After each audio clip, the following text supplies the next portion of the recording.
It's time.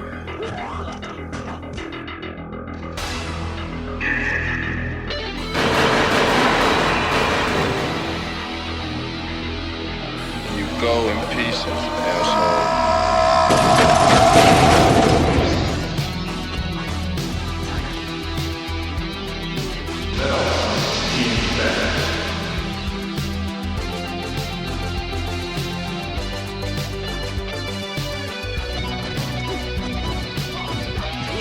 From her, you bitch!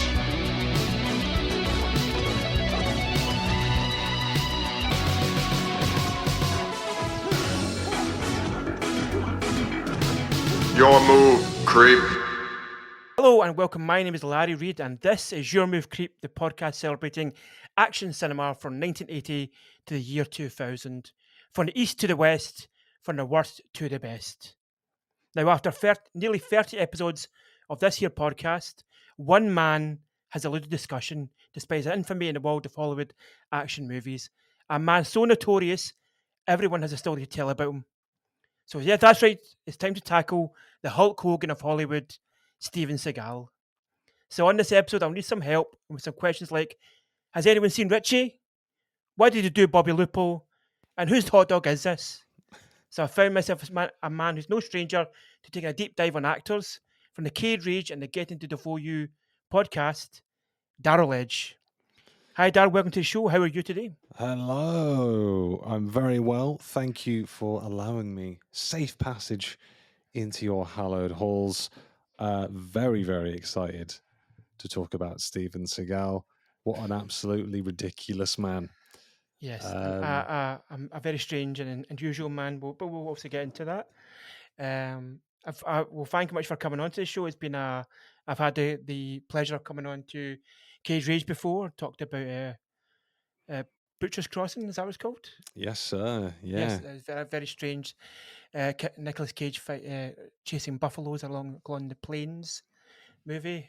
Also Yeah. with weird psychedelic, strange, very interesting movie.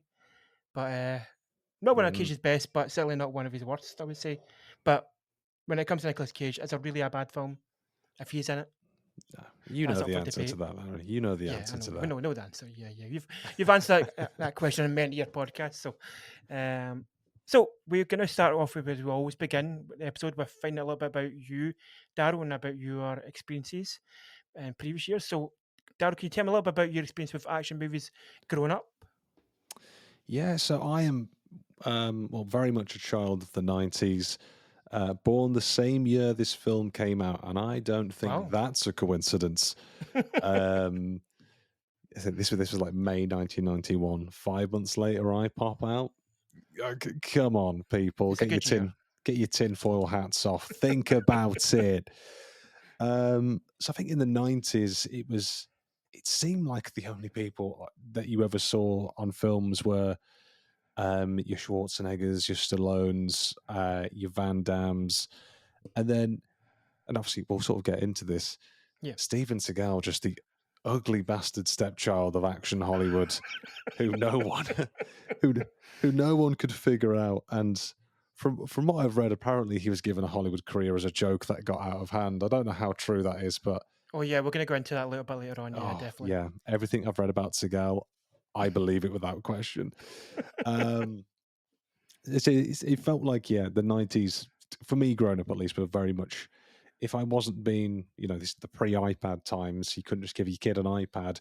You stuck on a Disney VHS for him to get him away, or a taped episode of the Power Rangers or something like that. Then actions just seemed to be everywhere. People were chowing it down.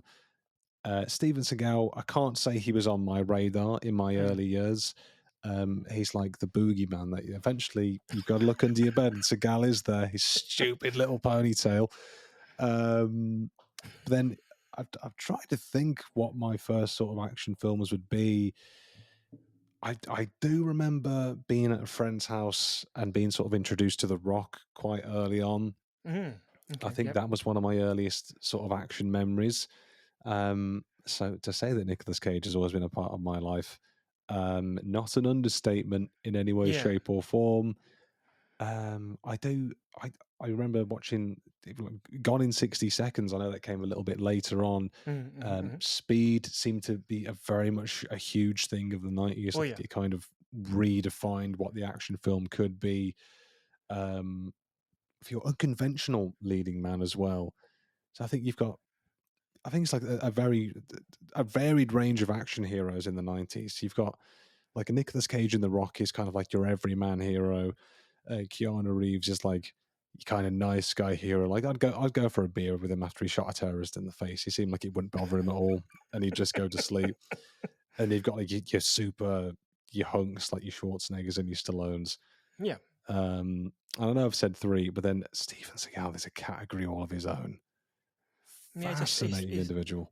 it's a strange sort of like as you kind of mentioned before, is you're kind of into the 90s, you're kind of coming all away from the we spoke about before in previous podcasts, I guess that you're kind of into the 90s. You know, you've got your Keanu, you've got your Nicolas Cage, you've got Seagal.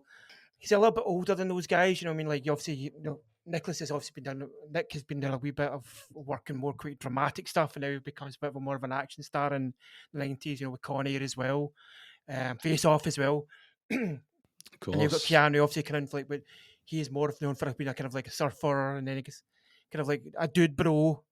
Then he comes into Yeah. sort of like leading man kind of thing with like things like Dracula and then Point Break and then Speed and obviously into the Matrix, and now obviously now in the new decade he's sort of come full circle again, become like the new action star again. You know, like creating a new sort of oeuvre of action movies. You know, with the John Wick films. So it's interesting and interesting. You've got to kind of you got to start with Nicholas. Like leading the way for your action movie kind of viewing, I suppose, at the Rock and stuff. It's an interesting one as well. Obviously, Sean Connery, Edinburgh's own Sean Connery, Scotland's own Sean Connery, Yeah. National Treasure, sadly dead now, obviously, but very strange to see like the former Bond kind of hand over the mantle almost to Nicolas Cage in that kind of movie. It's kind of interesting. So one day we'll get to talk about that movie in a bit more detail. So was your mum and dad kind of quite open about you watching action movies when you were kind of younger? You know, obviously you talked about Disney, which is obviously the gateway into kind of the harder action movies, of course. Your Aladdin, Naturally. your octane action, Aladdin, and and Sleeping Beauty, of course. Yeah, it's a gateway drug, isn't it? Yes, absolutely. Once you have that your first snort of that fucking mouse, you want a bit more. Yeah, I mean, for me, it was quite a I don't know, for lack of a better term, a liberal parenting style. So I know like my mom Yeah, wasn't particularly too bothered about what I was watching. She was very open yeah. to let me watch action films, horror films, a lot of stuff I'd watched much younger than I should have. But I think she trusted that like you're a good kid. You're not gonna. I don't think you're gonna climb out of a window. And I didn't. So she made a really good gamble on that. Very good choice. I remember, a horror film. She was letting me watch stuff like Texas Chainsaw Massacre and Hellraiser when I Wow. was in single digits. Obviously, not really understanding what was going on, and it didn't affect me at all. I think the only characters I was kind of afraid of growing up were, for some reason, Blanca from Street Fighter terrified me, and I just didn't get it. The game or the film? Um, the live action film, which I did watch young as well, because obviously I think I watched it at a point where it was like too young to realize it was an absolute bag of crap. Yeah. Even though in a strange way I still stand by it, got a soft spot for it. Yeah, it was a lot more sort of humanized in the film, but in the games he just crouches down and goes, "Whoa," whatever sound it was he made when he went electric.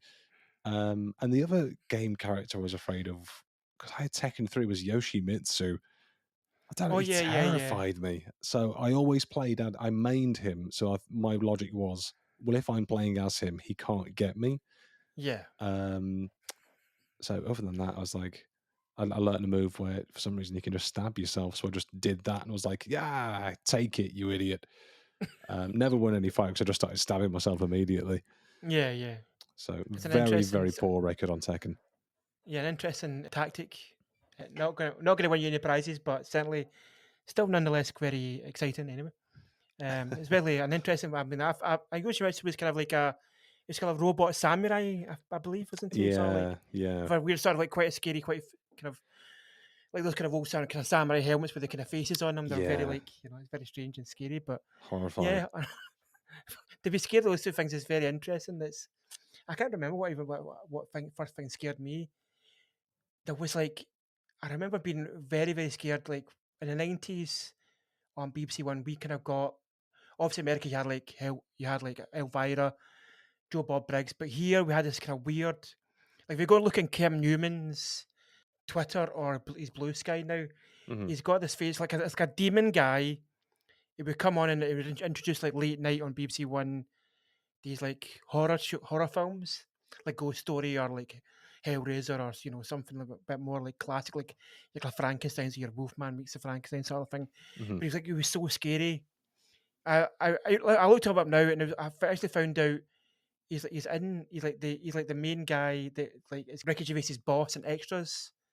That's who plays him. Right. So it's this Okay. kind of like tall, sort of like quite geeky looking guy, like a bit like a Stephen Merchant type guy. So now I've seen him, I'm like, right, I know he's not a real person. So he's not really in the dungeons of the BBC towers and amongst the darkness, not just horror movies. But when it comes to BBC, all the darkness that is Yeah. in the vaults of the BBC, I'm sure. So obviously you cover not just Nick Cage, but you also cover Willem Dafoe. Do you have a favourite action movie starring Willem Dafoe that you kind of discovered through the podcast or kind of through your sort of research into Dafoe? It's, I just find it interesting, like anytime Willem Dafoe does anything. So I'm like, what are you up to? What's this all about? I mean, like most people of a certain demographic, being an absolute textbook millennial, my introduction to Dafoe was Yeah, Spider-Man, yeah, the Sam Raimi directed original Spider-Man. So in many ways, even though it's more superhero action, it stands the test of time. I still think it's the blueprint for all the superhero films that we have today. And it's still one of the standout villain performances as well. So in many ways, that is one of my favorite Defoe action films. At the point of recording, I don't think we've covered that many sort of pure action films. There's action films that he's yeah. in, and there's a few films where he's just kind of there being Defoe, saying, "Oh, what's that about?" Excellent impression there. we- 10 out of 10. Thank you very much. We recently covered Triple Oh, X2 yeah, on the yes, yes, yes. podcast. It's awful, absolute garbage film. But what a time! What a time! I think our guests worked out he was in the film for about 9 minutes. And spoilers if you haven't seen Triple X2. It's not even the lead character that kills him. It's Sam Jackson's character just blows him up with a rocket launcher, and you're like, well, fuck all of this. Why are we Yeah, here? yeah. Why are we doing this? I suppose like it's more drama in some ways. Obviously, Platoon is a classic as well. And who of us hasn't fallen to our knees and done the Defoe death pose? Yes. I've certainly done it. Sat down on the toilet, forgot to get a new toilet roll out, knees. Yeah. Straight to my knees. And it's probably that's So probably the most parodied sort of things in cinema. Like there's so many TV shows and films themselves have kind of aped that. Obviously, you've got something like Tropic Thunder or something like that, or many different kind of TV shows have kind of yeah, aped that from the minute that came out. So yeah, I mean, he's created a meme almost from that, really, isn't it? Obviously, you've got Speed yeah, 2. Again, he plays a more villain role in that, of course, but um, obviously now he's also turned up in John Wick as well, where he's like playing sort of John Wick's sort of older yeah, friend and expert marksman.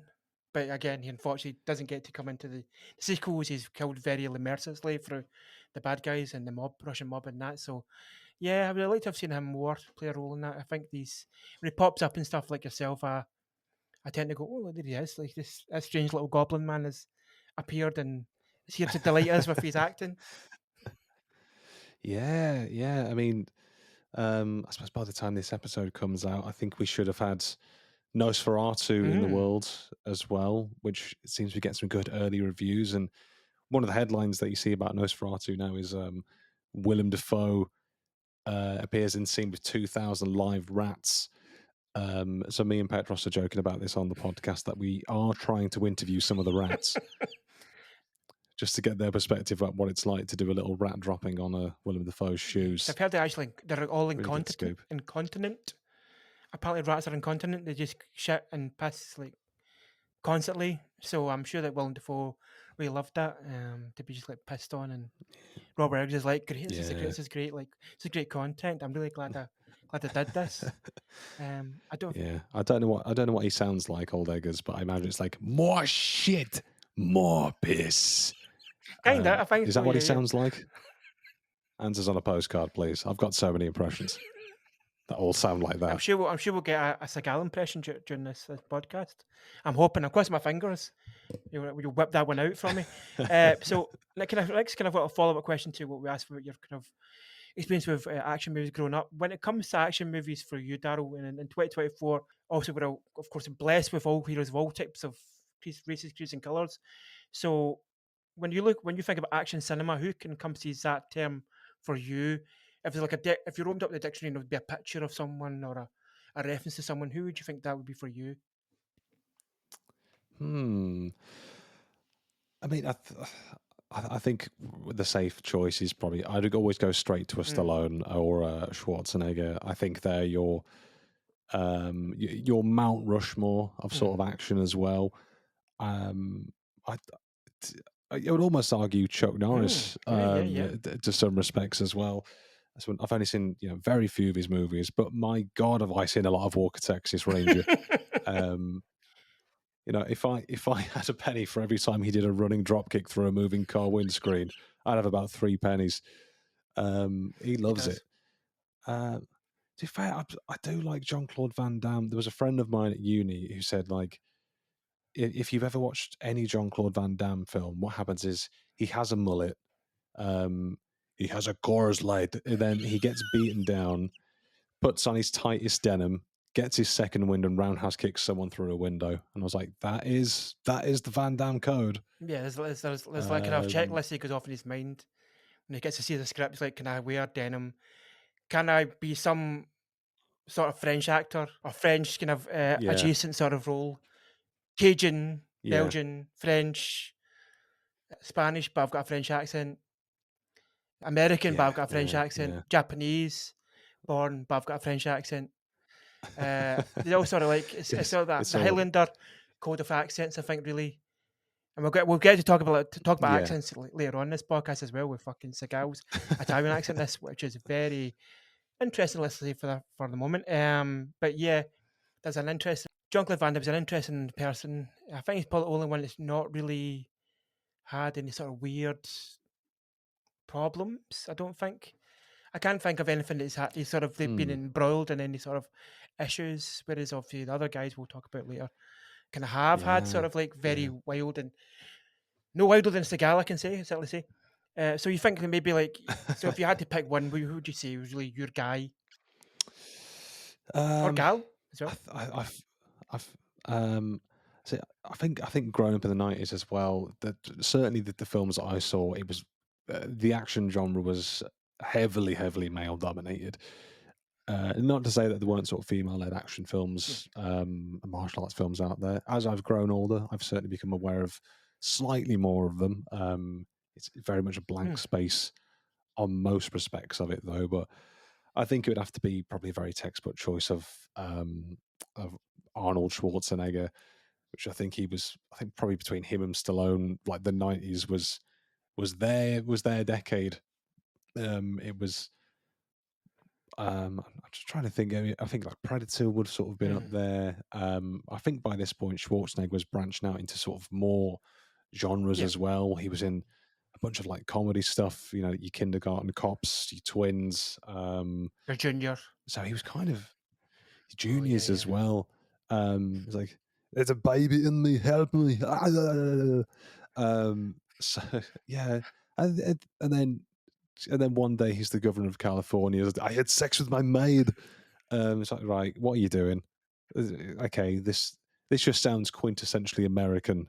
I think in some ways we should blame Arnold Schwarzenegger for opening the gate for Donald Trump to get in. Yeah, I mean that could be argued. Absolutely, yes. It got normalized that celebrities would sort of go into politics. I love California and I love other men's wives.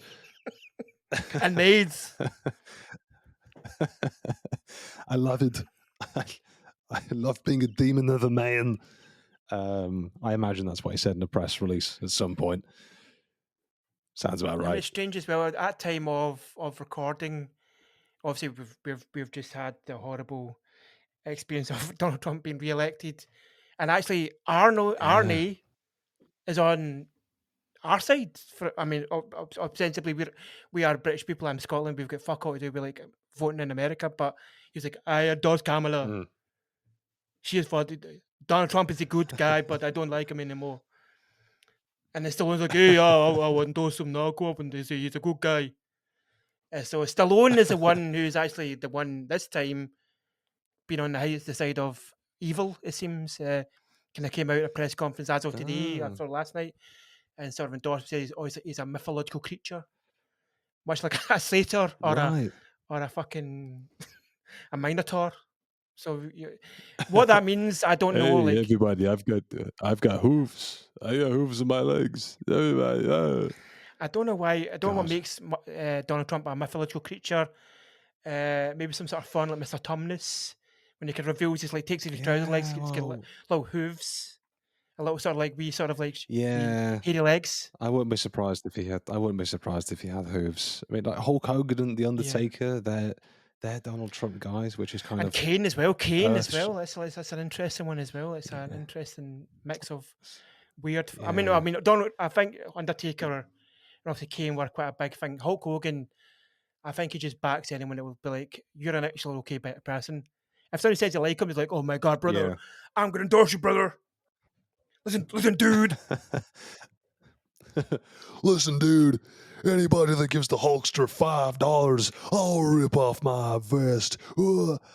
I'm not surprised. When he came out in one of the Republican conferences, I was like, I'm not shocked at all. Undertaker, I think, because he's slight wrestling talk. He's kept the gimmick so safe for years until he's officially retired, and now he's like, Kamala Harris, rest in peace. It's like, look, as a big wrestling fan, this fucking sucks. I mean, he sort of like you said, he was very quiet and reserved. Like Mark never came out, but now he's got his podcast. He's like, right, all fucking bets are off. Let's completely take the mask off. And for Kane, that was completely the right thing he did. He did take that fucking mask off and make him a right fucking weird cunt. But yeah, it's a strange thing to see your sort of childhood heroes.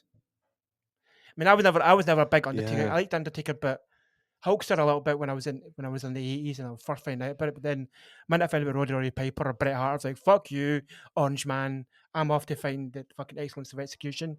He's my guy now. Shawn Michaels, so you can very much see like I've got a Rockers print on in my background there. Sadly, Nice. a split before Shawn threw Marty through the plate glass. It's all good. It's all nice. And now it's all kind of fucked. And Martin is like an actual crazy person now, as well. Like talking about like like finding like going out with somebody and then find out he's like was his daughter possibly. Very strange man. Yeah. And Shawn Michaels again, a strange guy. We're going down the wrestling rabbit hole, and I'm sure everybody doesn't listen to that, but most of my people do. But so that's fine. So Darryl, what we're going to do now is we're going to go into your pick for this episode. So we've sort of teased a little bit already. But as I always like to remind the creeps out there, I give all my guests my expansive list of action movies and ask them to choose a favourite to come chat about on the podcast. And you've chosen a film very, very close to my heart. And in fact, I'm wearing a jumper of it just now, so it's even very closer to my heart right now. 1991's Out for Justice. So, Darryl, what gravitated you towards Out for Justice, and what made this stand out to you on the list? Well, you sent the list, and there's some, like an amazing roster of like action stars in there. But I was drawn towards Steven Seagal, and obviously, I don't know if anyone's picked any more Seagal since we sort of got that arranged a little while ago. But no one had jumped into Seagal, so that means, depending on what episode number this is, all of your previous guests are cowards. Yes, I would say that. And I'm going I to have go on to be- record say that people are very cowardly because it's like I mentioned at the top of the episode that nobody's really gone for him yet. It seems that everybody seems to do gravitate towards the Stallones, the Arnie's, the Jean-Claude Van Damme's, Yeah. Jackie Chan gets more of an outlook than Seagal. Do you think there's a reason for that? Mm. I think there's something about Seagal that is just fucking unquantifiable. He's got the only way I can describe it is that he's got a vibe about him. And I don't know what that fucking vibe is. But for him for him to be acting is a stretch of his capabilities, man. Yes. Because you know, obviously we'll sort of get into this. I watched the film the other night, and my partner was asking me, "Oh, how was the film?" And I was describing it to her, and then she just started laughing. And then by the end of it, I was like, "Oh, by the way, his character's name is Gino Felino." And then she just started laughing again. And I was like, "I know, right?" I think Tommy. I was kind of likening him to like Tommy Wiseau in the fact that he's just this weird enigma in the film space. That people know who he is, but you just sort of know all these various stories about him, and he kind of seems to be, you know, in the most respectful way. If for some reason Steven Seagal or a representative of Mr. Seagal is listening, he seems to be one of the like Hollywood's biggest bullshitter, but it's just gotten out of hand and nobody stopped him. And it's just got to the point where he's had an inexplicable number of films. I think the later on in his career you'll notice the more he just sits down Yes. throughout all of them, and he has fight and action scenes whilst in always wheeled chairs. He's always got like a tied back hair, inexplicably the stiffest and most firm hair you've ever Yes. seen. And like with a film like this, Out for Justice, I understand that it's, I'm going to air quote here, allegedly one of his better films. And I saw that this was the third Seagal film in a row at the point it came out that went straight to number one. I had a look on Box Office Mojo. I was like, what else was coming out? Let me tell you, the week this came out, fuck all else was going on. He picked an absolute blinder of a week to release this. So there's so many things. Like he's like a martial artist, and he says like, I was the first non-Asian man to open a dojo in Japan. He's a musician.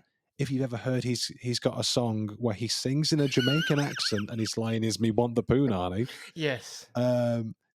He's apparently some kind of ambassador to Vladimir Putin. If you've heard him in interviews, he's allegedly from fucking like America, Canada, all of Europe, Russia. He's got an inexplicable background that is impossible to trace. And as I think we will rightfully get onto, because he's such a bullshitter as well, there is a number of people out there, martial artists, who have openly challenged him to a fight at any time. They're called the Dirty Dozen, and there's an article on Wikipedia under the Out for Justice, which is just fantastic, and I believe it with every molecule in my being, every fiber of my organic existence. It's like, oh God, he's like, I will sort of say this much, like, I think if there hadn't been a number of, you know, arguably more deserving actors, you know, each to their own to cover on podcasts. And for me, it was always going to be Nicolas Cage, then Willem Dafoe.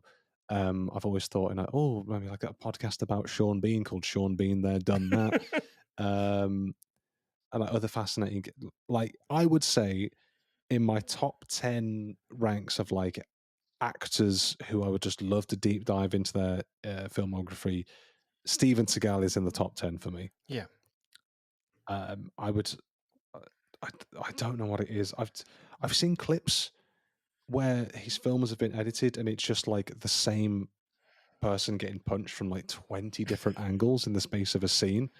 I'm like, this guy's batshit insane. He's been deputized somewhere. Yes. It's like a friend of mine. I remember, like, this was in high school or sixth form. It was like I was watching, because there's a TV series about him being a deputy. I'm not sure what It's it's called called. Lawman. It's called But Lawman.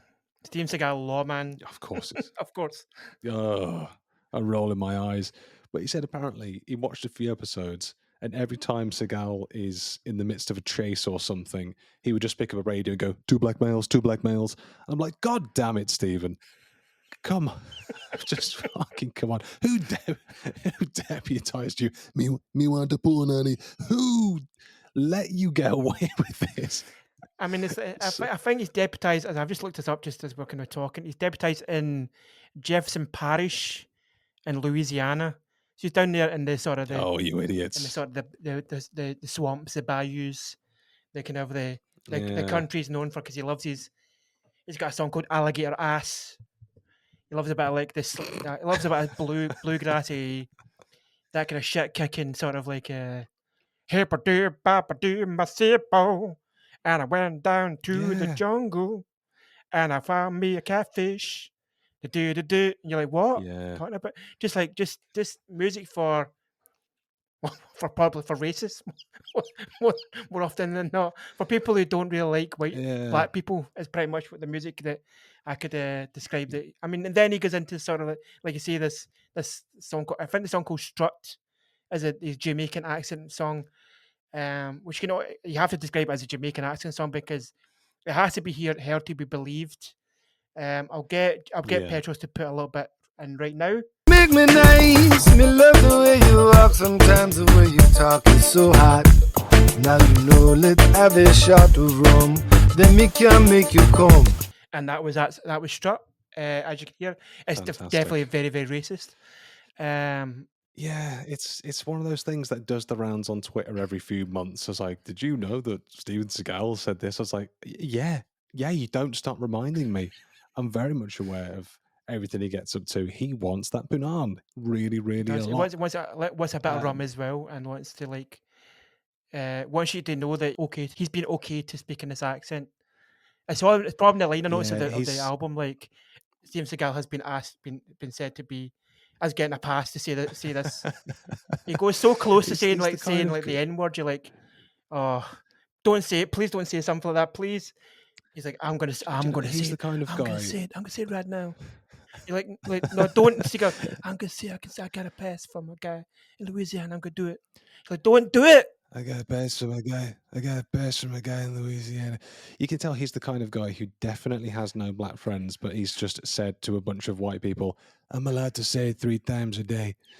You just know he's given himself a handwritten pass to say the N-word. It's in I have Kreaton. no doubt in my mind. Like Steven Seagal, okay to say N-words from his black friend. He can't even say a name. It's like, this is my friend from Brooklyn, man. This is my friend Black Gary. You're not allowed to meet him. Don't look at him in the eyes. Don't ever look at Black Gary. Don't look at Black Phillip either. No doubt. Black Phillip, a goat. Black man. He's a black goat. He's a witch man. Yeah, no doubt in my mind. But also at the same time, as ridiculous as that is, because I think to a lot of extent he's a bit of a, in the nicest way, a bit of a laughing stock in the martial arts world as well. Because especially today in the more recent videos, if you've ever seen a clip of him online, and I implore you listeners to watch that, like anytime he gives like a live martial arts demonstration where it's just a large man standing up and just like limply just like brushing his like left hand over someone's shoulder, and they just flip for him, and then he bows for someone. Everyone's like, yeah, that's the level of Steven Seagal that I expect. He has the strength of martial arts of your mum brushing your hair across your face. But to get your hair off your face. Yeah. That's what he does.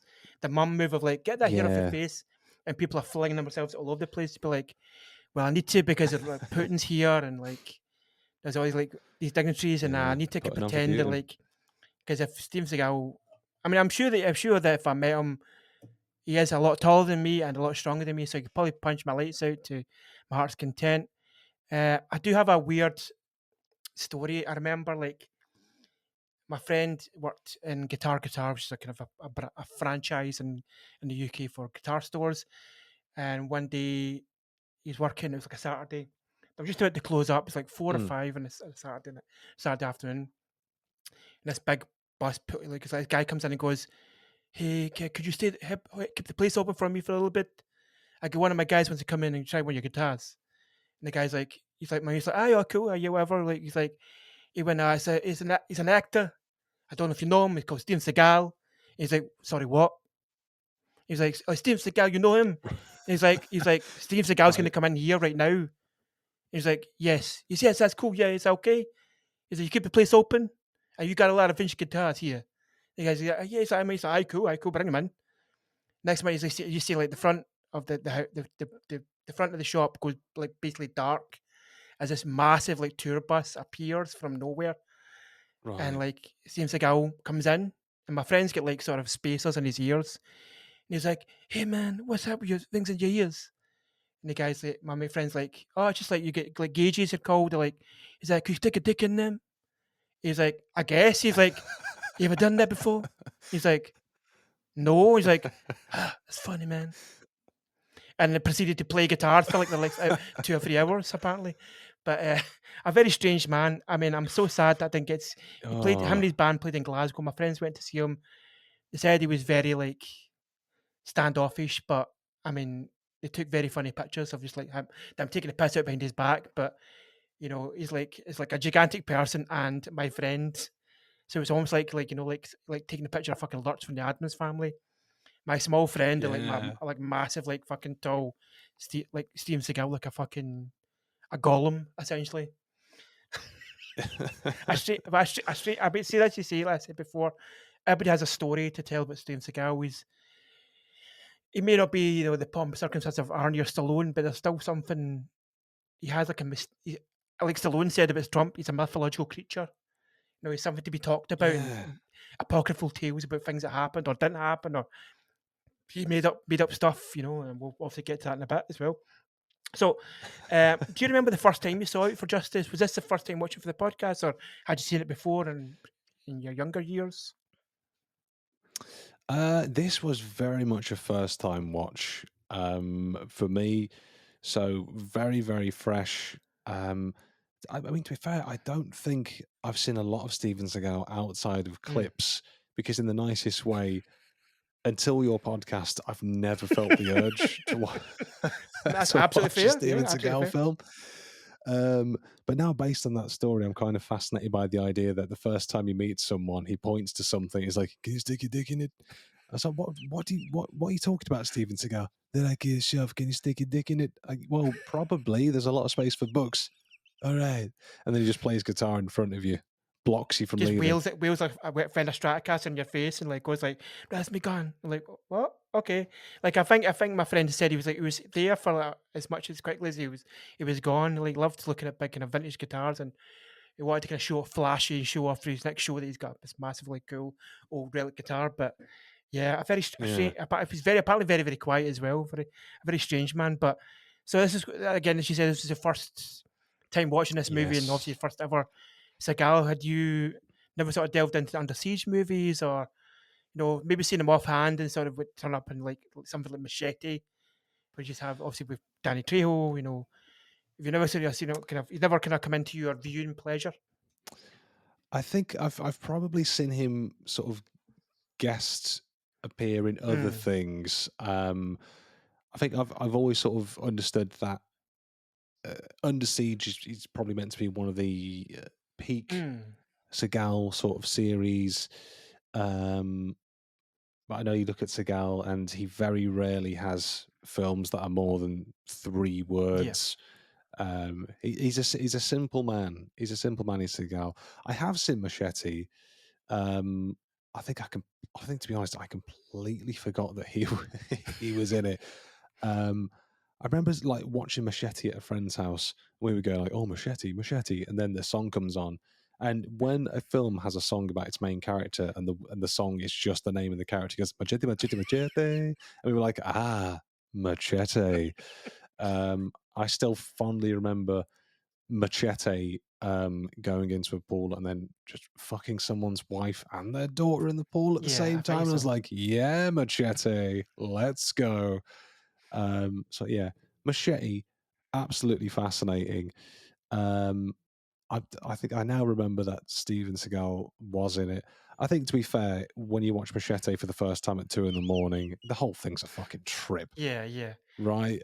I was probably, I don't know, 17, 18 when I watched it, and I was like, I don't think cinema gets better than No, and this. I think it's again another one of these latter day Seagal roles, which means he's in it for a little bit of time, few minutes at most. He's mostly sitting down. He's given maybe 3 or 4 lines, and then he has a fight at the end where he basically just slapping people but with knives. There's a lot of this. I'm Yeah, moving my hands about like just doing like clapping but not touching my hands. That's the fighting style of of Machete, a man who's like probably like maybe like 20 years older than Seagal at this point, but still fights with and looks a lot better and in much better shape. yeah, Dan Shield is like literally a unit, and Seagal yeah, is like a fucking yeah, shelving unit. And as much as he can stand in one place and not move, and he's great for holding yeah, books. yeah. I don't know. Yeah, absolutely. I would put a book on him and just watch it just be completely Yeah, still. level. I think the only other time is be when they parodied him in a South Park episode. Mhm. If anyone called him fat, he just got really upset. He's like, "I'm not fat, man." So I feel like my only exposure to Steven Seagal is either Machete or him being mocked in clips. So Yes. it's like maybe I've not had a fair crack at the man, because I do understand there are some debatably good Segals out there. Just looking at his filmography, I see he's not made anything for a few years, Mm. so I think he's probably just quite busy with his other ventures. Um, just looking, apparently, he was supposed to be a Nintendo 64 game back in 1997, but that got cancelled. He had an energy drink for a while called Steven Seagal's Lightning Mhm, Bolt, mhm, mhm. discontinued. He had an aftershave called Scent of Action. He joined a Russian firearms manufacturer in a promotional capacity and has lobbied for the easement of US import restrictions on Russian sporting firearms. I feel like Vladimir Putin probably saw like an early Seagal film, was like, right, I can probably hitch myself to this guy. And then as time has gone, it's like, what the fuck have I done? What has gone? Like, I need to like create a horrible situation in the country so people forget about my ties to Steven Seagal. And that's the only way that this senseless war in Ukraine makes sense to me. Absolutely. I will He- say that you spoke about the video game. I did play this in one of my very small Twitch streams that I did promoting this podcast. But his game is called The Final Option, which sounds very much like some sort of Russian terrorist cell. It's not far off. It's the one word off from The Final Solution, which sounds very, very Nazi-ish.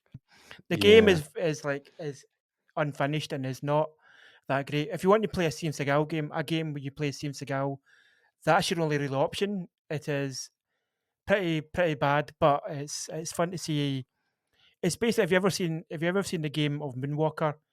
It's exactly that, but replace Michael Jackson with Steven Seagal. So you've gone from frying pan to fire pretty quickly. It's Jesus, unfinished. You can get it. You can emulate it to your heart's consent if you want to do it that way, as we would do in these days. It's very very daft. yeah, I would love to have finished it just to play that game the whole way through, just to see how fucking stupid it gets. Uh, but yeah, yeah. I'm sure he wouldn't mind. I'm sure he wouldn't mind if you illegally sort of stream his game. Who no, not at cares? all, not at all. But then also like you go on his Wikipedia at any time, right? There's any person, be the Max or not, that has a Wikipedia page with several subheadings under controversies. You know you're dealing with a piece of shit. Yes, Um, so I mean, ranging from 91 up until the present day, and some of this comes under there's allegations, there's lawsuits, there's extortion cases, his various conflicts with stuntmen, his political affiliations. The fact this guy is still operating sensational. What a head spinning ride his Wikipedia page is. Absolutely. So I've got whiplash from absolutely. reading So it. let's delve a little bit into Out for Justice now. So Out for Justice from 1991 is directed by John Flynn. So it stars obviously Steven Seagal and William Forsythe, along with Gina Gershon, Law and Order's very own Jerry Orbach, a man who once donated his eyes, someone apparently, and Juliana Margulies. I think she was in famously in The Abyss, and then the good is it The Ah. Good Wife, I think it's called, sort of a political sort of drama series. So just to name a few of those, John Flynn is mostly known for directing the prisoner of war veteran Death Wish still film Rolling Thunder for young Tommy Lee Jones, and he also directed the Stallone prison drama Lock Up, which is definitely a stay tuned. That film is very daft. John Amos plays a prison guard in it, sadly passed away just recently. A very fun movie, a bit more of a dramatic 90s film for Stallone, which he kind of needed after making those terrible comedies he made, which we'll get into a little bit later in the Big Five. So originally this film is called Price of Our Blood. This was changed via studio talks as he wanted to keep the trend of the three word Steven Seagal film titles. So Above the Law, Hard to Kill, Marked for Death. And an interesting fact, which actually I worked out last night, 39.6% of Seagal movies are three word titles. So it's 27 films of, so 27 films of the 58 films he's done are all three word titles, which is strange. It just seems like very lazy. But that's probably him just go like, hey, Out for Justice, Marked for Death, go to shops, pick up laundry. Big kick, man. Large Pretty punch, much. I mean, dude. Into the Sun, Your Move Creep. Headbutt John. So let's give Creeps a bit of a Yeah. back of the VHS synopsis of the film. So when his partner is executed in broad daylight by psychotic mafia enforcer Richie Madano, no nonsense Brooklyn cop Gino Felino, fuck, I can't say that name without laughing, vows revenge, but as an unstoppable detective prepared to face the truth and pay the price for blood. All he is an unmarked car, a shotgun, and to know if anyone has seen Richie as he's out for justice. So, Darryl, what did you make of your first watch of Out for Justice? Well, I rented it on a certain streaming service, and I won't say the name. No free promotion here. Bezos. So I sort of watched the trailer first because it was also like grainy and very early 90s. I was like, right, let's get a little bit of a flavour for this, and just immediately the void of a man that is Steven Seagal was like, right, here we fucking go. Has anybody seen Richie? Anybody seen Richie? That was most of the trailer, and I just started laughing. I was like, right, buckle the fuck in. I was sort of, by the end of it, when the credits are rolling, and lo and behold, what song is playing us out? Yes. It's a Steven Seagal song. You guessed it. He's not talking about the Punani in this.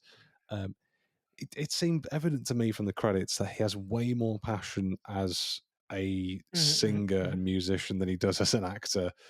I think when he's come back on one of his many alleged expeditions from Japan, and he's like, "Why? I'm going to show Hollywood how a real action film is made," and then you get some of the. There's one or two, I will say, little glints, little flashes of like action in this. I was like, oh, that was kind of cool. There's a few times he does this like really quick like 3-punch combo thing, which is like this like high low, high medium low thing. I was like, oh, that's kind of dope. That's quite cool, a quick punch. But outside of that, all the action films are him just like the action scene is him just like stood in the middle of two guys, looking left, looking right. And then he just steps out of the way and throws someone over, like with all the energy of an asthmatic in a wind tunnel. And it was surprisingly violent, I would say. There's like, if you like just some like over the top like bloody stuff, there's a fair bit of it that in there, which was kind of surprising.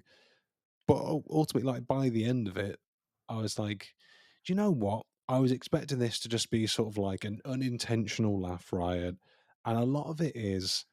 But I came out of this one with the understanding that it's meant to be one of the better received Seagals.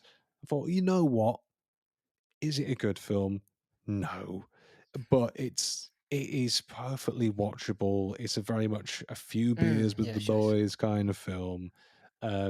Lower your expectations, lower them again, tie your hair back in a ponytail, lower them once more, and then you're just about in the right frame of mind to watch a Steven Seagal film. So I came out watching this and I was like, Gino fucking Foligno, baby.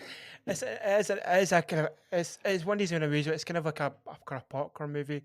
You can sort of switch your brain off and sort of enjoy it. And I think that is Steven Seagal's sort of epitaph, really, isn't it? It's you can watch these films and enjoy them in the extent they're not really there made to be like they're not going to win Oscars, not going to win like I don't think his time has passed in terms of like going for the dramatic roles. You know, all these films are, I say, 3-word title, popcorn, daft, hardly in it sometimes. Yeah. Movies. These ones, you know, like what I say, it's kind of 4 films that are up to this now. So like there was obviously Above the Law, which is kind of his debut. Then it was Marked for Death, and then obviously there was Hard to Kill, and then there was this one, Out for Justice, and then we're going to obviously Under Siege, where he becomes a bit more of a gets into a kind of a bigger sort of roles. You know, he's playing against Tommy Lee Jones. He's playing against Gary Busey. I mean, obviously Gary Busey that is a big star at that point. So he's kind of come into a little bit, and then he just sort of coasts a little bit, and these kind of films. But you're never going to make, there's never going to be award season, where he's going to be up on stage like getting the Emmy. He's not going to go for the EGOT. He's not going to be on stage, doing fucking Hamilton or something. You very much know what you're going to get with him, and that's kind of he's a safe option. He's a safe bet. Maybe a safe pair of hands. Maybe not for women, but just mostly just for guys. He's kind of probably a little bit safer with it, but women don't go near him. He's an interesting one. And I think Out for Justice does stand out for me. Obviously I'm literally wearing the jumper. It's one of my favourites, just because we'll get into a little bit of a specific scene later on. But I think there's just something to take away from it. I think because it is ridiculous. You've got Seagal for a ropey Italian accent. You've got him kicking about in a beret with like a sleeveless shirt on. It's like a sort of like it's a shirt that I've never seen on anyone before or since. It's just a Seagal t-shirt. He seems to have it's almost like it's like a sweater vest but like a t-shirt but with no sleeves, but also like very billowy and like it's a sleeveless button vest. Strange, and like a beret wears for like one scene. You're like, why are you wearing a beret? Nobody else is wearing a beret. It's not as if like he's part of a crack team that we all wear berets. All the guys are either just normal cops or normal detectives and just a suit jacket, like maybe like a trench coat. But no, he's like, I need to wear a beret. Why? Like, because that's what my guy does. That's what Gino does. Gino, he's an Italian American. He wears berets. Is that not French? No, it doesn't matter, man. Still, I get a beret, man, and still his vest on, man. Like, it's really warm here. Like, it's freezing. We're in New York. It's like fucking December. He's like, it doesn't matter, man. I'm warm, man. Just let me wear what I want, man. Very strange man. Yeah. So before we delve a little bit more into Steven Seagal, that leads to this movie, and discuss everyone's favourite special representative for Russia, USA cultural and historical heritage. Let's check in on our stars of 1991 as we look at the Big Five. So the Big Five is where I talk about the big action stars of this area, the kind of Mount Rushmore plus one in this case. Talk about where they are in 1991, the year of Out for Justice. So Arnie wins this year because he brings out the biggest, most bombastic, classic action movie, Terminator 2 Judgment Day. Quite hard to top that, really. Everybody else is kind of like fucked. I can imagine Stallone and JCVD and Seagal being like, oh, for fuck's sake.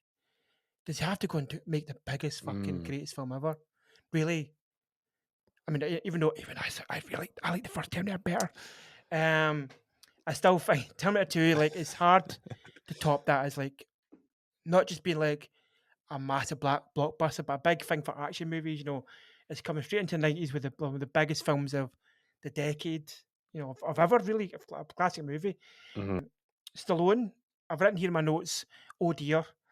So Stallone is taking one of his first L's of the 90s. We talked about in our Hard Boiled episode, back on episode 24. But Stallone at this point had come out of the 80s.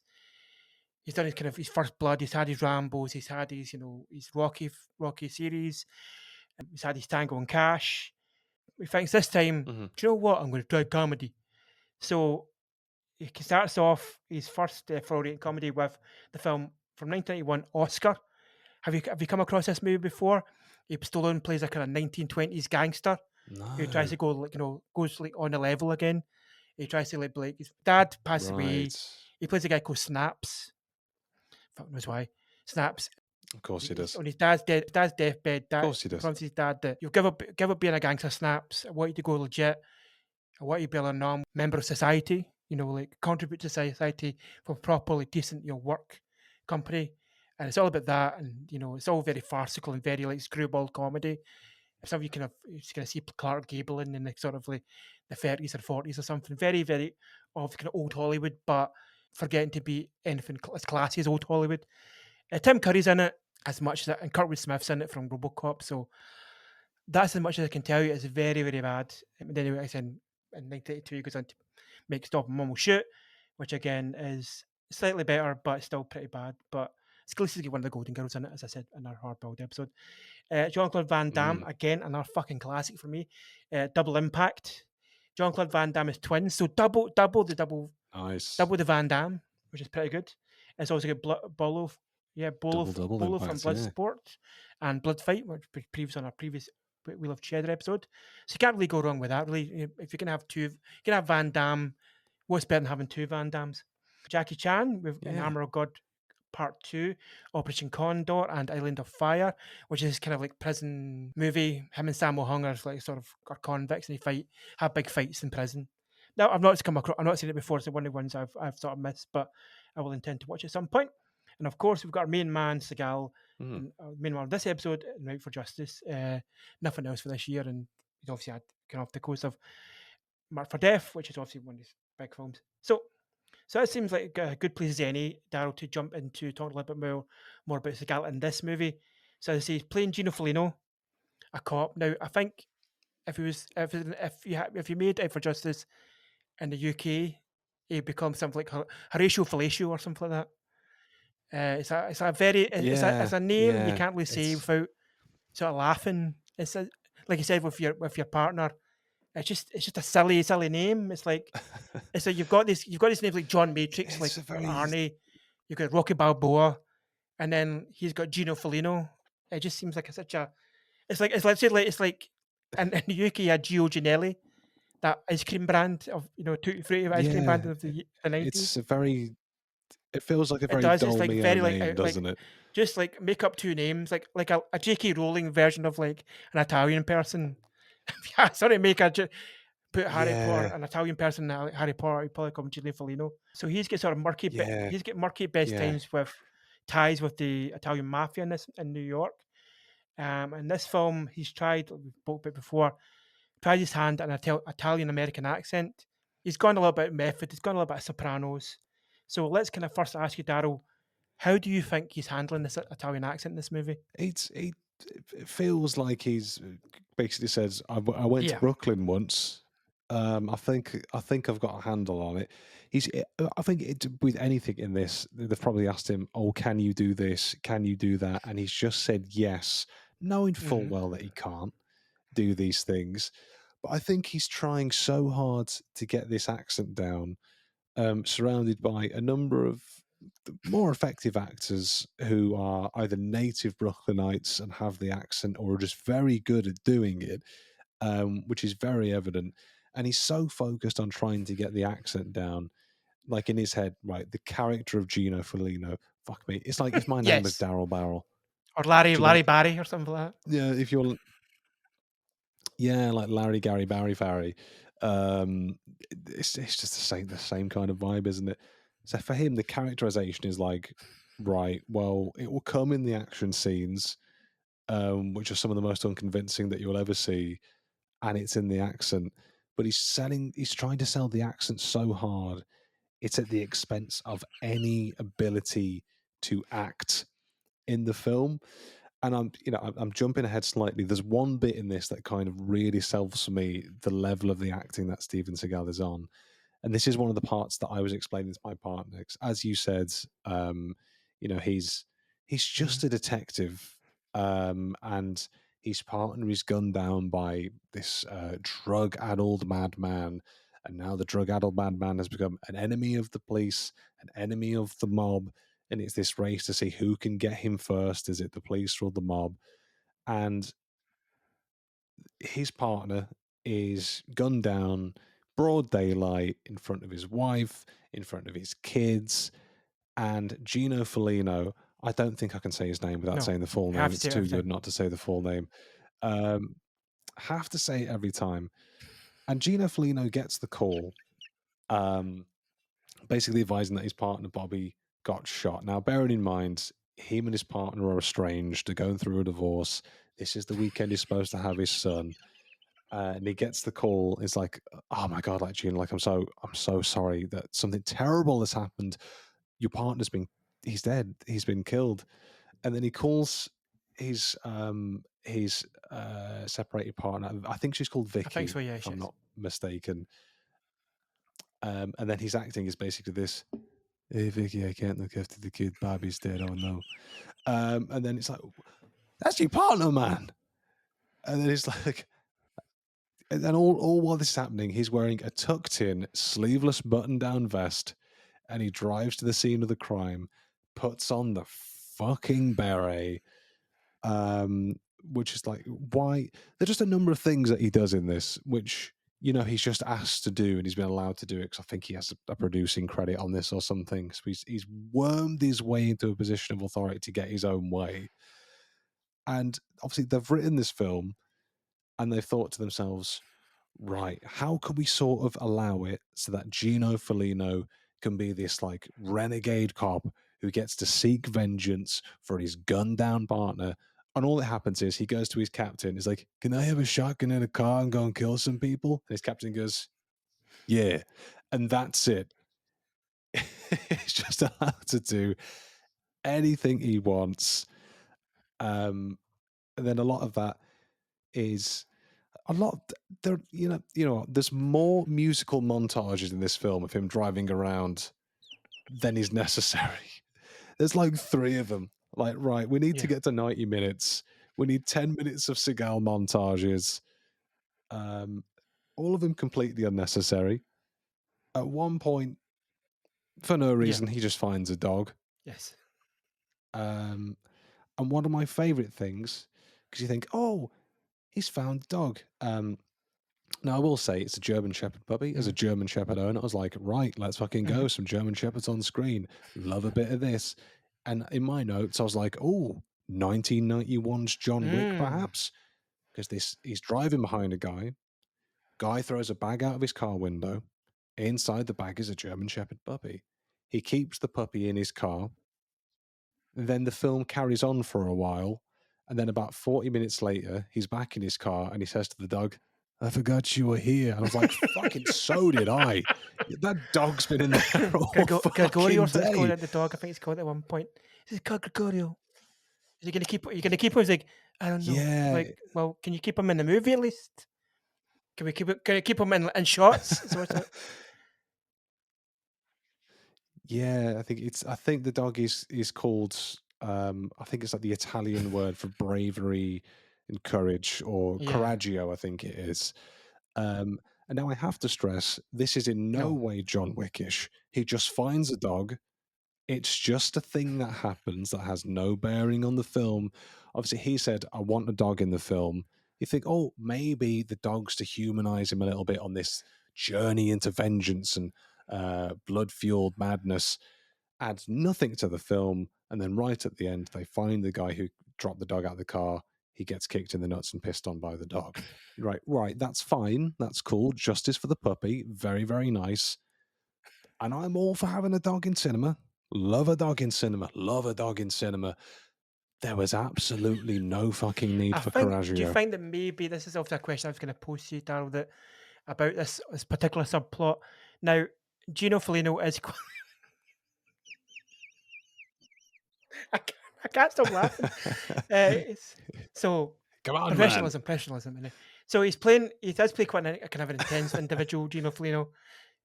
So at one point he actually goes into Richie's mum and dad.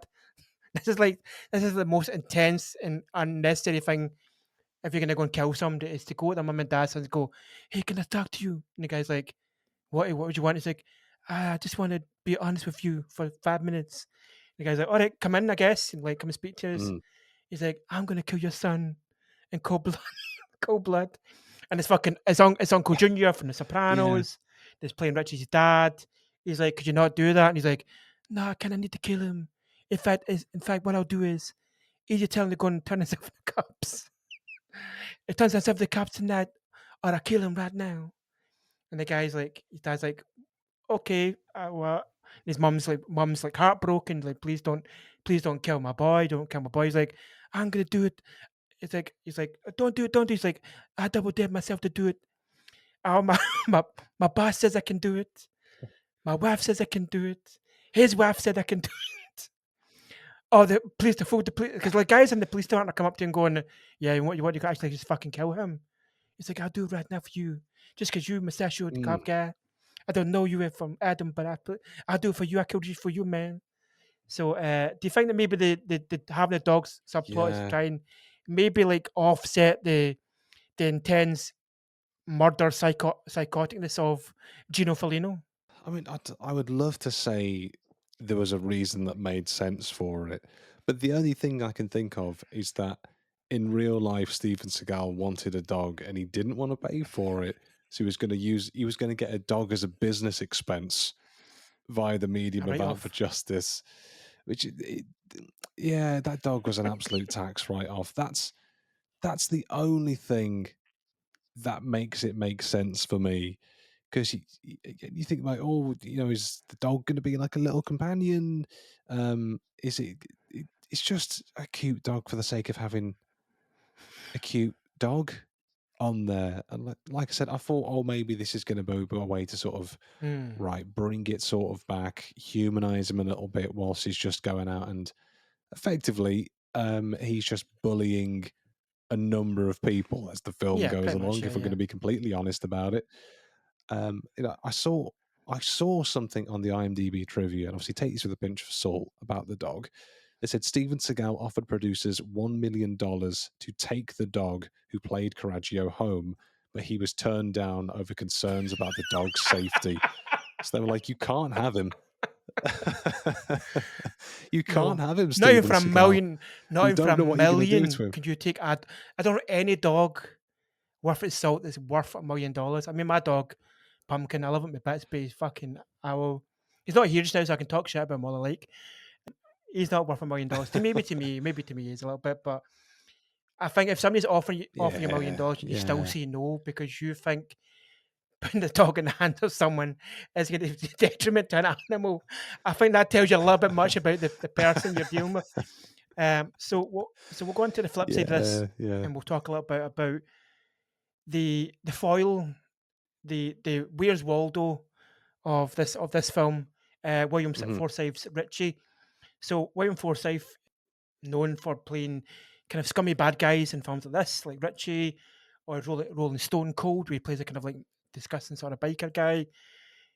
Also in a film close to your heart, Darryl, he's in Raising Arizona as he's like the kind of double act with John Goodman. They break out of prison. They crawl out the mud. Them. And that sort of iconic scene. Yeah, which is, again, he's a great comedic actor. He's also been in Dick Tracy, plays Flat Top. One of the most kind of iconic parts of Dick Tracy. So what do you make of William Forsythe as Richie in this movie? He sort of offsets the psychotic nature of Gino Felino by being even more fucking unhinged. Yeah. Well, for the most part, I enjoyed what William Forsythe was doing with Richie. See, this kind of felt like a film where, if you're billing this entire film being like a Steven Seagal vehicle and he's your front man of this, and if you're going to call him Gino fucking Felino, right? And if he's going to come into this acting with all the grace and decorum of a wet piece of lettuce that's been on the side for 3 days, then you need something like quite big to offset that. And I think, given the limitations of what this character is, and they sort of pad him out a little bit as the film goes on, because for the most part of this, the first hour or so, thereabouts, it's like, right, this guy is just a drug fueled maniac. He's had so many drugs that he's gone insane. He's got a few goons that are loyal to him, but he just goes around killing people. That's just kind of what he does.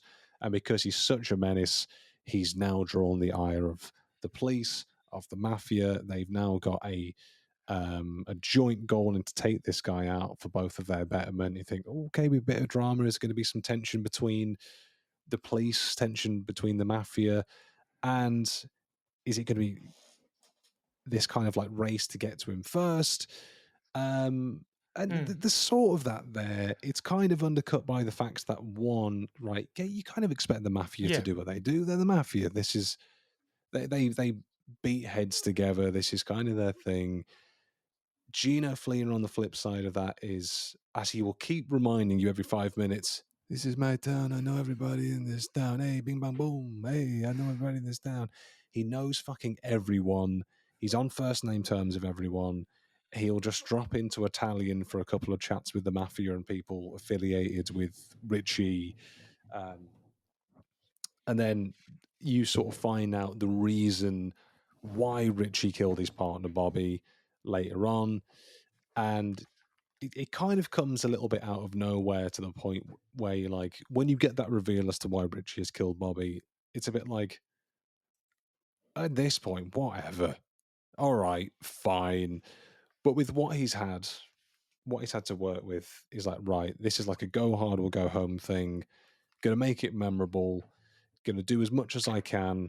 Because it feels like William Forsythe was given the character synopsis like, he's a bad guy and he does drugs. Do whatever you want with that. And it's like, right, cool. We'll run with this. So there is certainly a tension when he's on the screen. You're like, oh, right, he's going to do something. I did sort of read some stuff that apparently William Forsythe and Steven Seagal did not get along in the making of this. Which, if you look into Steven Seagal, that seems to be a very run of the mill. He doesn't get on with his actors. He doesn't get on with women in the business. He hates stuntmen and routinely bullies them. He apparently told William Forsythe to work on his Brooklyn accent, considering that, and I cannot stress this enough, William Forsythe is a New York, Brooklyn native. So that is very much his accent.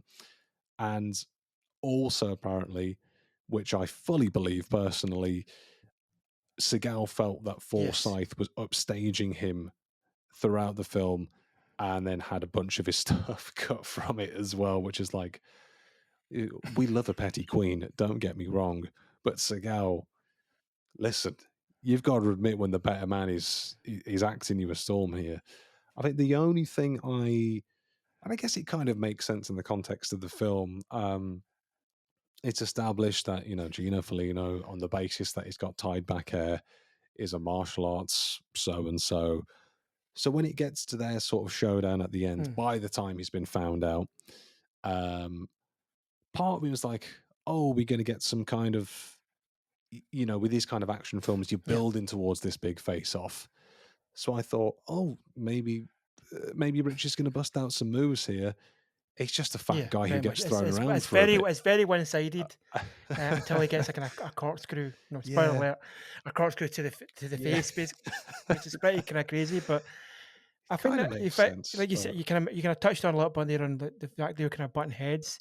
There's a lot of stuff on set. So, like you say yourself, obviously, Seagal thought the Forsythe was upstaging him and demanding scenes to be cut, which is kind of, as I say, wild, because you do have this fucking plot with this dog. So maybe if you cut the things with the dog, you'd probably have a bit more scenes for Richie, but that's for... Yeah, maybe the dog stuff's out of spite, which probably. almost makes more sense now. I've obviously this quote from Forsythe saying, I didn't mind Seagal. Actually, there's a part of me that really liked him, but then there's that other side. I feel like he's been mad at me all the time because I was doing a good job, if that makes any sense.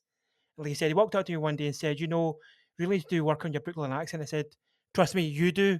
and he didn't like that at all. At one point, apparently in the fight scene, not apparently, this is actually what happened. In the final fight scene, Seagal pushed William so hard in the face that he mashed off a wall and broke his fucking teeth. Apparently, so was that accidental? Oh dear. Was it maybe a little bit pettiness in terms of like you're upstaging me, fucking lose one of your teeth right now with a smack? Who knows? I mean, with Seagal's track record, I can only believe that might be the case. So, yeah, it does seem that they were just, you've got this Agreed. kind of. Forsyth was, in a lot of big movies. Was, I see Dick Tracy at that point. He'd done, Raising Arizona. He was quite well established as kind of a good character actor. Whereas obviously I was, only like 4 films into his career. These films could be argued are not, like the pantheon of great movies that, like something like a Coen brother. You don't have Coen's brothers Yeah. working on fucking Above the Law. They're making art with Nicolas Cage, whereas he's making like fucking one of the guys from fucking Megaforce or something like that. He's making like B-movie actors, and some of these guys like Jerry Orbach, a big, well-established guy in Law and Order, but they're not. Yeah, see, we've spoken before. Yeah. They're not, Oscar-winning movies. So it's interesting to see that that Seagal maybe felt like maybe didn't think he was up to scrubs at that point himself, but maybe was a bit jealous of William Forsythe. I would say. I think generally from the things that Forsythe has said before, I think it seems to have kind of pushed or leaned that way. Now we're going to go into a little bit about. Now I don't normally in this podcast go kind of beat for beat or talk about specific scenes other than touching on it a little bit, but I think we need to focus on one scene specifically.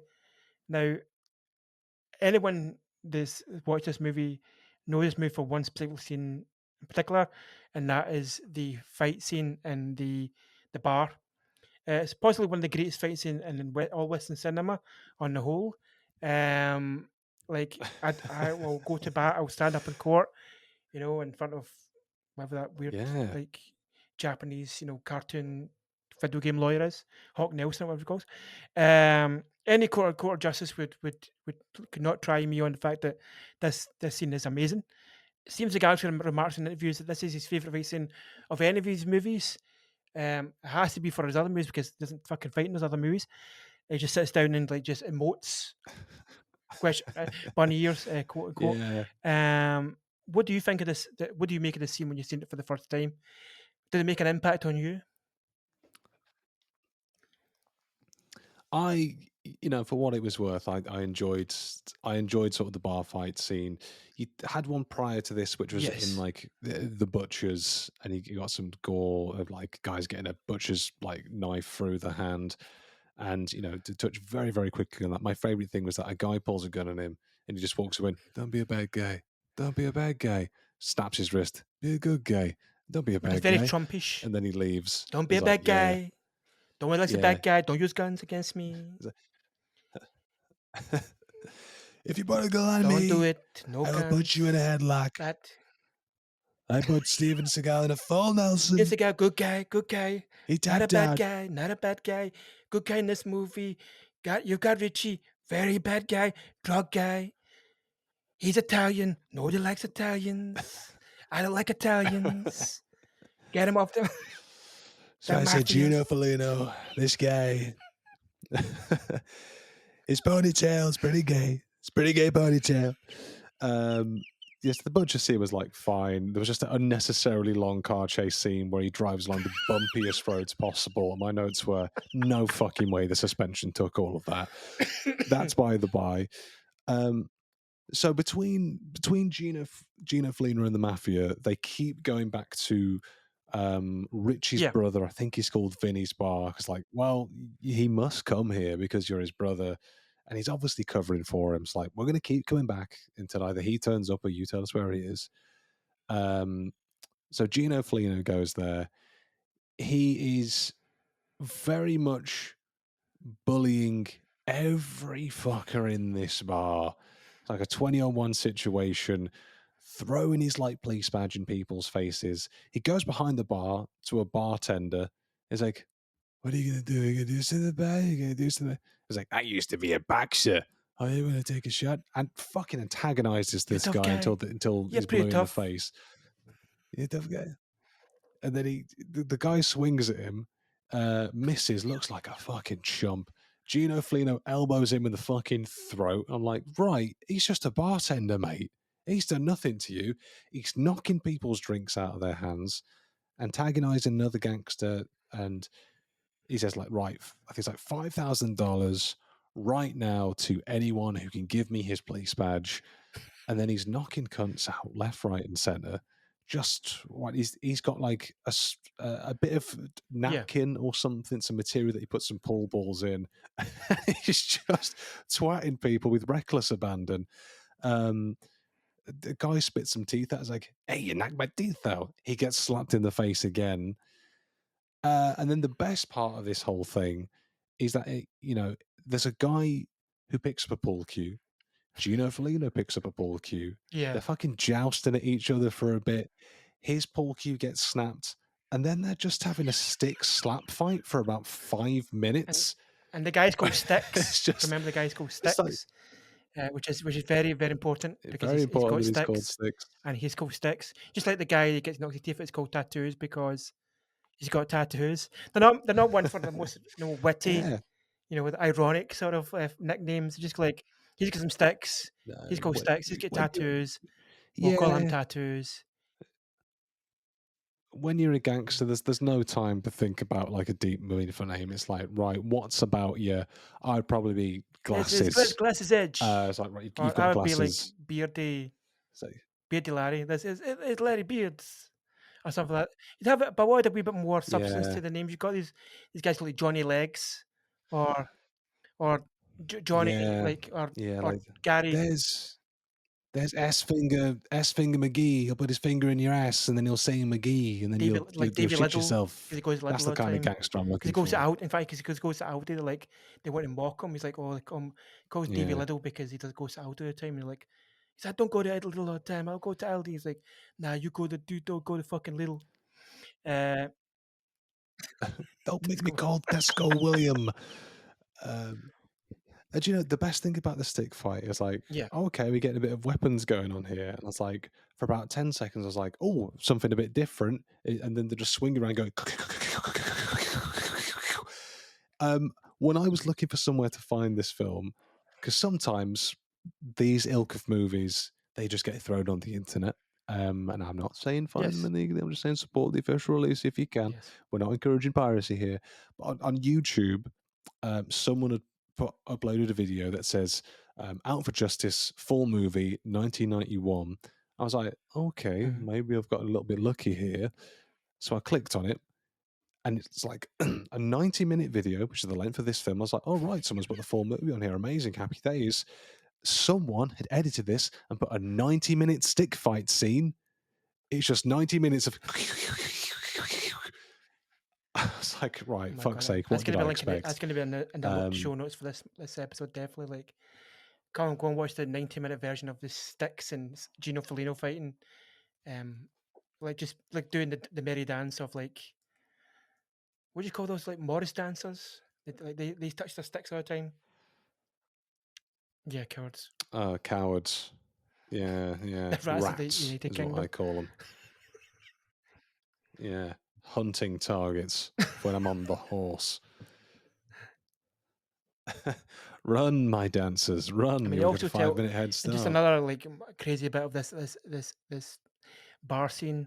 He does tell Vinny that he's going to cut off Richie's head and piss down his neck, and also he asks, never finds Yeah. out whose hot dog that is. Nobody's taken ownership of the hot dog. It's very bad. No. And anybody seen Richie? Anybody know why Richie done Bobby Lupo? It's like, fucking come on, hey Richie. So I might just walk around the streets now when I'm walking the dog late at night going, anybody seen my dog? Anybody know why my dog took a shit? Absolutely. Really So, well, channel Gino that Felino. Felino didn't know where to find Richie, but Darryl, I know we can find some trivia, and that is in the trivia zone. So we have a special bit of trivia, which you're probably very excited to talk about. We've teased it throughout the episode, this is something kind of frankly amazing that happened on the set of this movie Out for Justice. So well-renowned grappler, stuntman, and wrestler, judo Gene LeBell He worked as a stunt coordinator on this film. Now, if you know about Gene LeBell, if you don't know about Gene LeBell, I should say, you should look into this guy. He's quite a fascinating life. He's a master of judo. He's dubbed the godfather of grappling. He ran the early territory of the Natural Wrestling Alliance, of the NWA, for you wrestling fans. The very same territory, in fact, is run by Billy Corgan, the Smashing Pumpkins now. Where he's doing a good job at that. That's for another podcast altogether. Who thinks in the days of 2024 that Billy Corgan, the man who made Bullet for Butterfly Wings, is telling Tyrus or fucking one of the Funkadactyls to fucking how to wrestle? But that's by and by.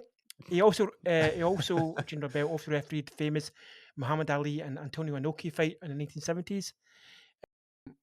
Whether you can call that a fight or not, I think Inoki was like literally lying in the deck, just kicking Muhammad Ali in the legs. Very Seagal-ish esque in his fighting style, but suffice to say, Gene is quite legit. Right. So as the story goes on a set of Out for Justice, Seagal was jaw-jacking, tell everyone that he was highly skilled. Aikido powers meant that he was immune to being choked out. There's no way in hell that he could ever be choked out by anyone worth their salt. So LeBell then hears of this and says, "Okay, I'll take that bet." They go outside. Gene, who's 5'10", and puts his arm around Seagal, who's 6'4" and probably twice as big as him. And I'm talking about heft rather than length. And he says, and Gene LeBell says, "Tell me when to go." Seagal says, "Go," and promptly goes unconscious. And not only goes unconscious, but also loses control of his bowels as well. So he poops his pants. He's very big pants, I'm sure at that point. Now, what did you make of this? You obviously spoke about seeing this on Wikipedia. What impression does this give you of Seagal at this stage? Yeah, the bullshit comes out of his mouth and anus is what the impression I get. As soon as I saw this, like when I was prior to watching the film, just doing some little bits of research, I was locked into this paragraph. It was absolutely fascinating. It's called the Seagal LeBell incident. This is something that may be a lot of like just urban legend because there are. Yes. LeBell has sort of apparently been a bit hesitant about talking about it later on. There's one or two other people who've more taken Seagal's side and say that's not what happened. There were some leg sweeps. Everyone landed on the floor and everyone helped everyone else like back up. So I guess it depends on what side you are of Team Seagal, if you're for him or against him. No, I'm very much against him, and I love the idea of him shitting himself. I think that's hilarious. I think it's one of the best on-set stories I've ever seen. But I was looking into this as well because it's very much not just Gene LeBell that had a problem with Steven Seagal. It goes back a few years prior to that. Steven Seagal had allegedly trash talked Bruce Lee and Chuck Norris, and he said in 1989, "I haven't met anybody who could walk up to me and want to face me." I think this is when he was working with, or basically came to the attention of a guy called Bob Wall, who was a good friend of Bruce Lee and Chuck Norris, sort of trained under them as well. Bob Wall took a huge exception to that. He said, "These are my close friends. Like, Bruce is dead, can't defend himself. Chuck Norris is too nice. He will never acknowledge Steven Seagal and his statements." So he basically went on to publicly challenge Steven Seagal, which I just love the idea of like people publicly challenge other people. Nowadays that's just these celebrity boxing matches that we get, but kind of had a bit more heft. Sort of back then, Seagal had spent a lot of time in Japan. He claimed he was the first non-Asian to open an Aikido dojo in Tokyo. He called the state of martial arts in the US deplorable when he came back in the late 80s. He trashed Chuck Norris and said that he couldn't stand his movies. He said he doesn't consider it like his action sort of karate. Then Bob Waller said like he's attacking the sport, he's attacking Chuck Norris, he's attacking me.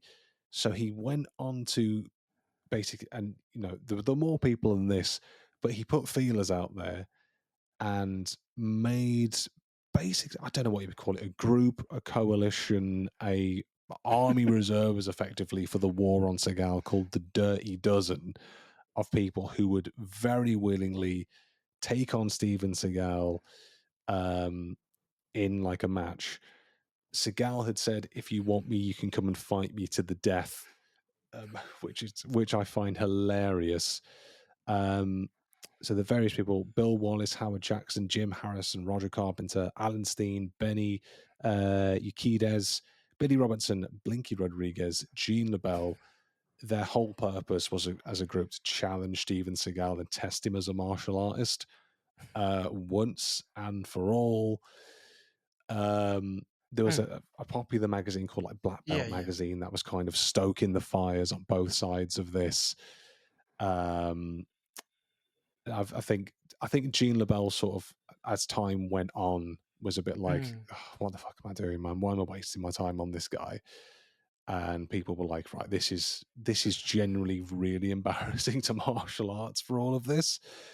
I think Seagal did once say that he can fight me for $1 million, then I'll just do it and retire. But this is all just insane. Seagal kind of didn't really talk about it, and he just kind of ignored it as time went on.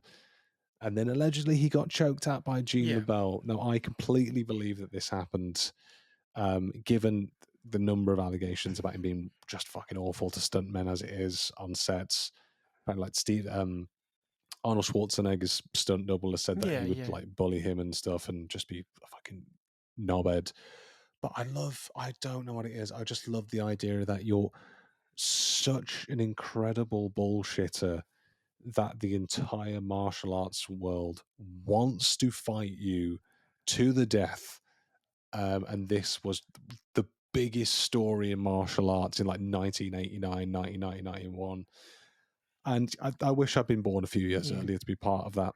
I find that I think I was born too late. Beginning, like I mentioned very briefly, that he is very much the Hulk Hogan of martial arts or certainly action movies, because he has the same sort of like reputation. You know, like if you ask the legit guys in wrestling, what do you make of Hulk Hogan? They're going to tell this guy's a fucking pathological liar.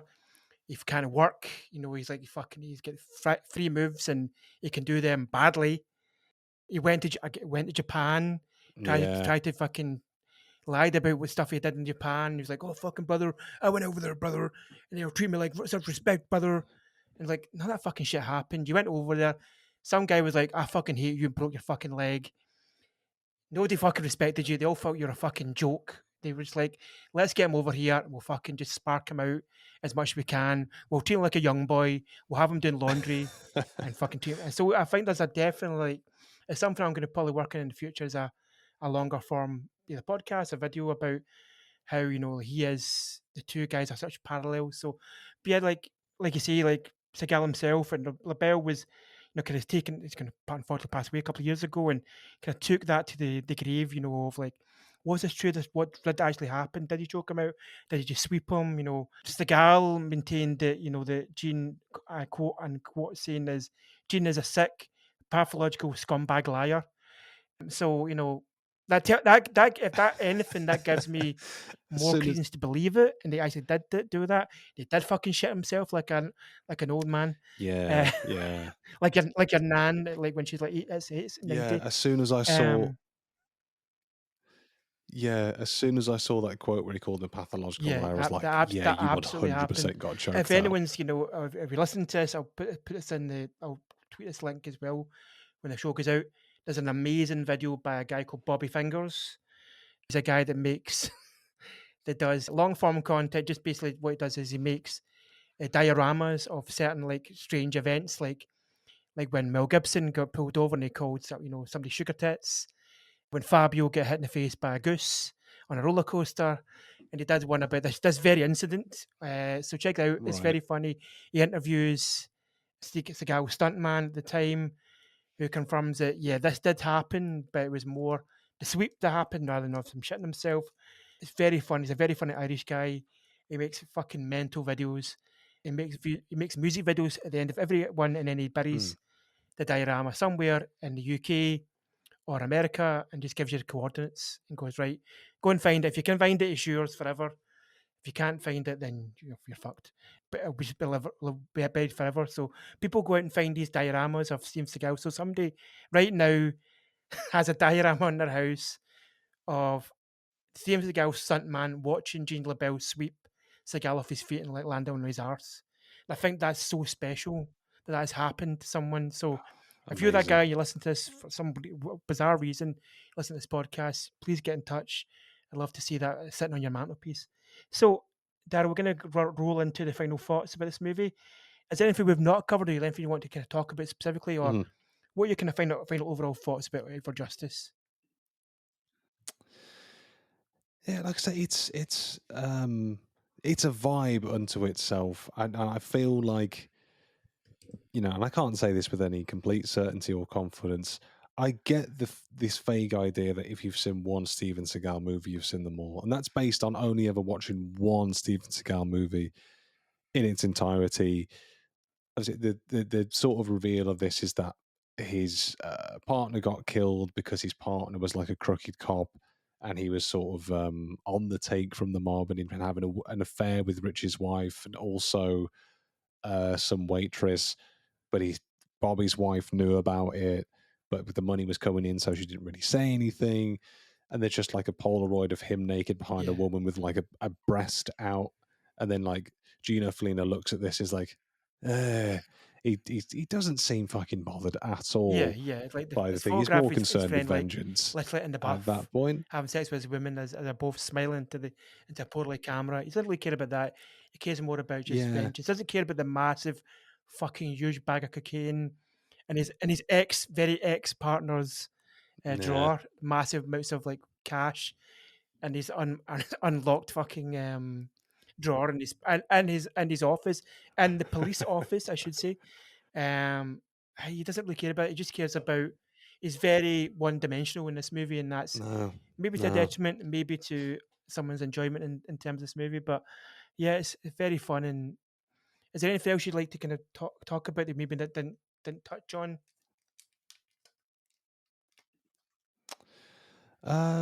There's a few scenes that I kind of like faded out on. I mean, Yeah, obviously, there's a lot of montages. The first montage includes the song "No Sleep Till Brooklyn" by the Beastie Boys.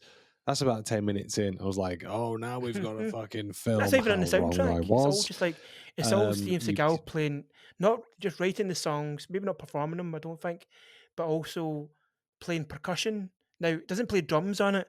He plays percussion, so that's probably maybe he's got a set of maracas in the background, some castanets.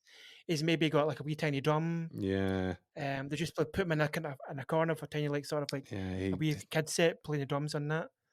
I like to think of that as some sort of yeah.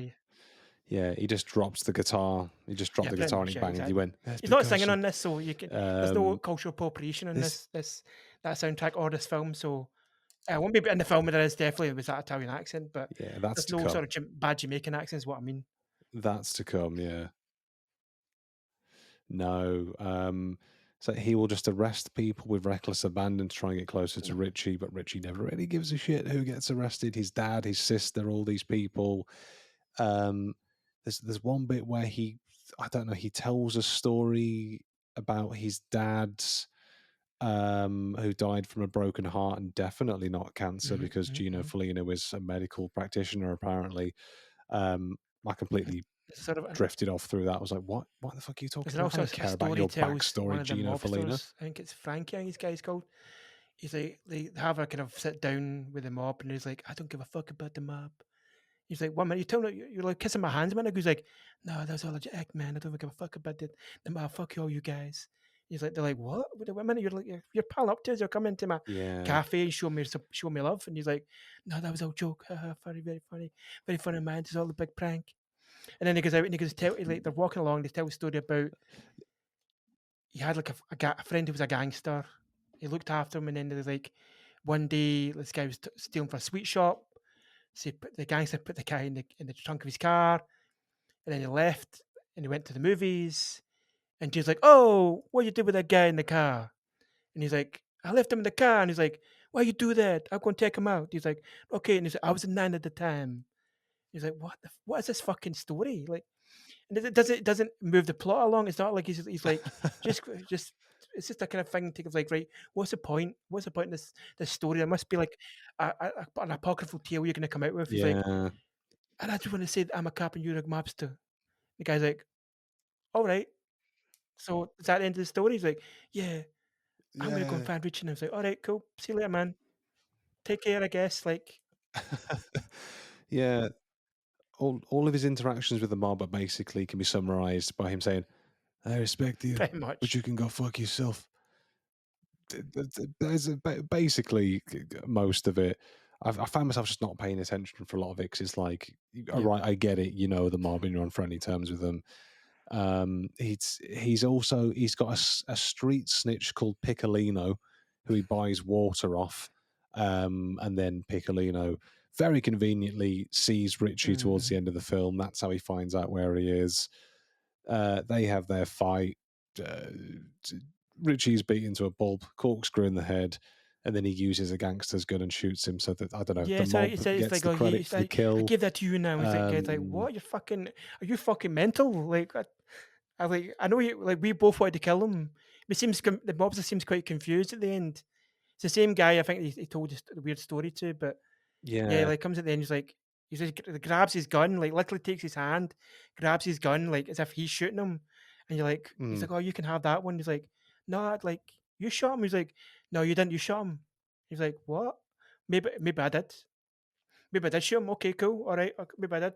Maybe I'll take the credit. But at the yeah, same time, he's like, yeah, you're actually mental. You're like, I thought Richie was mental, but you're the crazy one. It sort of ends like that way, but and then it goes into this weird sort of kind of yeah, like yeah. we get sort of pick up the dog at the end, and like you're fuck nuts. That which is one of my favorite lines in that movie. One of the greatest lines of the I remember just is right at the Yeah, end where he yeah, calls somebody a little, fuck nuts, which is fucking brilliant. yeah. Gives him a little swift kick to the nuts. Gives him the old yo fuck nuts. The dog pisses on his Um, face. and then the guy pisses on the face. All's well that ends well. Everyone goes home happy. I forgot as well. Like in that fight in the end, obviously he's beat up a few gangsters before he gets to Richie. He Yes, gets shot in the gut. Completely no sells that for the entire fight. You wouldn't have known he got shot. That's just the power and of and Gino he Felino, also shoots baby. someone's leg in Um, half, and for like the rest of the scene, all I can hear is a guy going, "You should have my leg." You shot and they just repeat. It's like they just went ADR. We're just gonna keep saying that. We're gonna press that button constantly for the rest of the scene. So when he's fighting Richie, you can hear this, "Motherfucker, you shot my leg! Motherfucker, you shot my leg! My leg's off! Oh my god, my leg's off!" And you're like, okay, right, that's we get the point. Like your leg's shot off in yeah, graphic detail, but you don't have to go on about it, mate. Like, calm down. It's kind of cringe, a little yeah. bit It's cringe, like mate. you're actually very boring when Come you're on now. bleeding out. You've done it. You've Yeah, done it. You've done it. ick. You've So given you've me done the ick. cringe. Uh, It's very funny. more like out for justice. I'm in for cringe. More like, am I Applause right? break. I don't think I'm wrong. Yes. So Ash, Yeah, so I don't know, applause break. anything we're Yeah. going to end off to a little bit of letting you tell the creeps about what your main projects are, where the people can find you. So I'll let you, George, Jack, and give all your plugs. Thank you very much. Well, very much a delight to officially pop my Steven Seagal cherry. Will this be the I last don't Steven think so. Seagal? I Wink. don't know. I think Yes. just like Richie, I've got a taste for drugs, and its name is Yes. Coke Steven Seagal. Ain. Um, yes, I am the host of two podcasts. The first, my solo endeavor, Cage Rage, a Nicolas Cage podcast, in which I'm on the journey to true Cage Nirvana, only achievable by watching every film the man I call the Golden Hog of Hollywood has ever been in. As mentioned earlier, Larry has joined me for an episode on Butcher's Crossing, in which Nicolas Cage is, and I quote, bald. So that was a lot of fun. Got 100 plus episodes of that. Just search Cage Rage Nicolas Cage and all your streaming platforms of choice. Still clinging on to dear life on most social medias, including Twitter. I refuse to let it go, even though it's an absolute cesspit. Cage _podcast there and Cage Rage pod everywhere else. Outside of that, I am also the co-host of Getting Dafoe You, a Willem Dafoe podcast, in which myself and fellow Cage acolyte Petros Patsilivus are journeying aboard the Dafoe commotion train, looking at all the works of Mr. Willem Dafoe. With all the highs, all the lows, all things Willem Dafoe. We're on all the socials at Dafoe You Pod. I think by the time this episode comes out, our 4th season will have concluded and we'll have started releasing, if not recording, on season 5. And hopefully we'll have an interview with one of those Nosferatu Cross my rats fingers. sooner than later. So cross those fingers, cross those rat tails and claws. So Cage Rage and Nicolas Cage podcast, Getting Dafoe You, a Willem Dafoe podcast. So go check those out. Have a good time. Lovely. Well, big and thanks to enjoy you, on Darryl, those for as coming onto the well. podcast and letting me speak about Seagal at last. Hopefully we'll see you again, and next time you'll be facing the Wheel of Cheddar. So we'll look forward to that in our future episode. As usual, you can find this very podcast Yes. on all streaming platforms: Spotify, iTunes, Podbean, Google Play. Whoever fucking listens to Google Play, I don't know, but all streaming platforms, and Twitter and Instagram, Frez and Blue Sky. You can find us at Your MC Podcast. We are on every fucking social media because I am a whore for getting likes and notifications. So feed the algorithm, feed my desires. You can follow our YouTube on Your Move Creep Pod. Please follow that because I've only got one subscriber, and I think it's my mum. You can also email the show with your queries and comments at yourmovecreeppodcast@gmail.com. And with that, for now, I will see you creeps on the next episode of Your Move Creep. Your move, creep.